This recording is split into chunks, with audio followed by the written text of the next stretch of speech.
जरा सोचिए, आज से हजारों साल पहले का समय, जब दुनिया का एक बहुत बड़ा हिस्सा, कह सकते हैं कि खानाबदोश जिंदगी जी रहा था। तब सिंधु नदी के किनारे एक ऐसी सभ्यता सांस ले रही थी जो अपने वक्त से कहीं कहीं आगे थी। एक ऐसी दुनिया जो फिर सदियों के लिए गुम हो गई।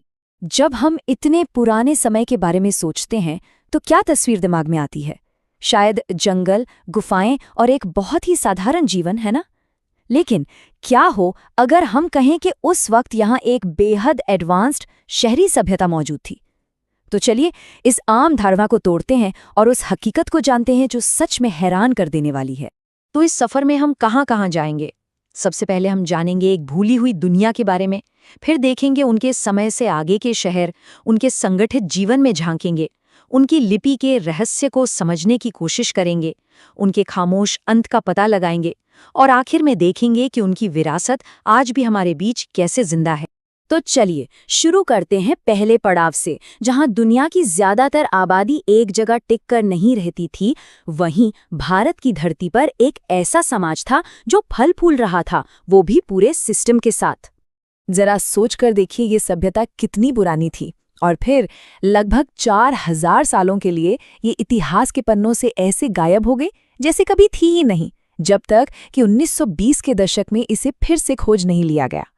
और ये मत सोचिए कि ये कोई एक दो गांव की कहानी है, नहीं, ये सिंधु नदी और उसके आसपास फैले कई बड़े बड़े शहरों का एक पूरा नेटवर्क था। हड़प्पा और मोहनजोदाड़ो तो इसके सबसे जाने माने और बड़े शहर थे। लेकिन इस सभ्यता की जो बात सबसे ज्यादा हैरान करती है, वो है इनके शहर। ये उस जमाने की किसी भी सोच से बहुत बहुत ज्यादा एडवांस थे। जरा सोचिए, आज भी थोड़ी सी बारिश में हमारे शहरों का क्या हाल होता है, हम सब जानते हैं। लेकिन इन लोगों ने हजारों साल पहले इसका हल निकाल लिया था। एकदम सीधी सड़कें एक दूसरे को 90 डिग्री पर काटती हुई, और कमाल की बात, हर घर में अपना बाथरूम। ये सब एक बहुत ही वेल प्लान्ड समाज की निशानी है। ये सिर्फ एक दिलचस्प फैक्ट नहीं है, बल्कि इस बात का पक्का सबूत है कि शहरी जीवन के जो सिद्धांत आज हम अपना रहे हैं, उनकी जड़ें हजारों साल पहले इसी धरती पर थीं। ठीक है, शहर तो बहुत कमाल के थे, पर इन शहरों में रहने वाले लोग कैसे थे? उनकी जिंदगी कितनी व्यवस्थित थी? चलिए देखते हैं। मोहनजोदड़ो में मिला ये ग्रेट बाथ या विशाल स्नानागार, इसे सिर्फ एक स्विमिंग पूल समझने की गलती मत कीजिएगा। इसकी बनावट और इसका आकार इशारा करते हैं कि यह सामुदायिक जीवन का एक बहुत ही जरूरी हिस्सा था, शायद किसी धार्मिक काम के लिए। इससे पता चलता है कि साफ सफाई और सामुदायिक परंपराएं उनके लिए कितनी जरूरी थीं। अब एक और बहुत ही दिलचस्प बात, जो सुनने में शायद छोटी लगे पर है बहुत बड़ी। आप चाहे हड़प्पा में हो या सैकड़ों किलोमीटर दूर मोहनजोदड़ो में, आपको मकान बनाने वाली ईंटें एक ही साइज और क्वालिटी की मिलेंगी। तो एक जैसी ईंटों का मतलब क्या है? इसका सीधा मतलब है कि कोई एक केंद्रीय सिस्टम था जो नियम बना रहा था। इसका मतलब है कि वजन और माप का एक ही सिस्टम था और व्यापार बहुत ही संगठित था। ये एक बेहद व्यवस्थित समाज का सबसे पक्का सबूत है।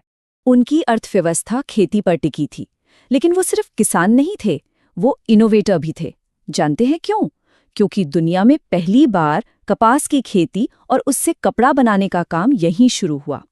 और उनका व्यापार सिर्फ आपस में नहीं, बल्कि मेसोपोटामिया यानी आज के इराक तक फैला हुआ। अब तक तो सब कुछ बड़ा सिस्टमैटिक और सुलझा हुआ लग रहा है ना?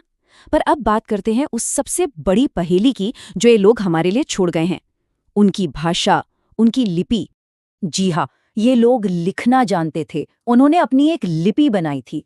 हमें हजारों छोटी छोटी मोहरें मिली हैं जिन पर खूबसूरत चिन्ह और जानवरों के चित्र बने हुए हैं। जाहिर है वो कुछ लिख रहे थे, कोई रिकॉर्ड रख रहे थे। तो सवाल ये है कि आखिर क्या लिखा है इन पर? क्या राज छुपा है इन छोटे छोटे निशानों में? ये वो सवाल है जिसने दुनिया भर के एक्सपर्ट्स को दशकों से परेशान कर रखा है। और दुख की बात यह है कि आज तक कोई भी इसे पूरी तरह से समझ नहीं पाया है। सोचिए, उनकी एक पूरी दुनिया, उनके विचार, उनके नाम, उनकी कहानियां, सब कुछ इन चिन्हों में बंद है, और हमारे पास उसकी चाबी नहीं है। उनकी आवाज हम तक पहुंच ही नहीं पाई।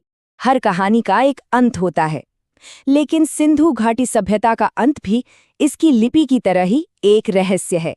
और ये कोई अचानक हुआ हादसा नहीं था। हमें किसी बड़ी लड़ाई या हमले के सबूत नहीं मिलते। ऐसा लगता है कि इसका कारण प्रकृति थी। शायद क्लाइमेट चेंज हुआ, नदियों ने अपना रास्ता बदल लिया, जिससे उनकी खेती तबाह हो गई और धीरे धीरे लोग इन शानदार शहरों को छोड़कर कहीं और चले गए। शहर तो वीरान हो गए, सभ्यता खत्म हो गई, लेकिन क्या सब कुछ खत्म हो गया? क्या उनकी संस्कृति, उनके रीति रिवाज भी हमेशा के लिए खो गए? शायद नहीं। आज भी भारत में पवित्र नदियों में स्नान की जो परंपरा है, या पीपल के पेड़ को जो पवित्र माना जाता है, और उनकी एक मोहर पर मिली पशुपति की आकृति, जिसे कई लोग भगवान शिव का शुरुआती रूप मानते हैं, ये सब कहीं न कहीं हमें उन हजारों साल पुराने लोगों से जोड़ते हैं। उनकी विरासत आज भी हमारी संस्कृति में सांस ले रही है। और आखिर में सिंधु घाटी सभ्यता हमें यही सिखाती है। सोचिए, हमें उनके किसी राजा का नाम नहीं पता, कोई आलीशान महल नहीं मिले, कोई बड़ी बड़ी लड़ाइयों के किस्से नहीं हैं। उनकी महानता उनके बड़े बड़े स्मारकों में नहीं, बल्कि उनके सुनियोजित शहरों, उनकी शांतिपूर्ण व्यवस्था और उनके अनुशासित जीवन में थी। एक ऐसी खामोश महानता जो आज भी हमें बहुत कुछ सिखाती है।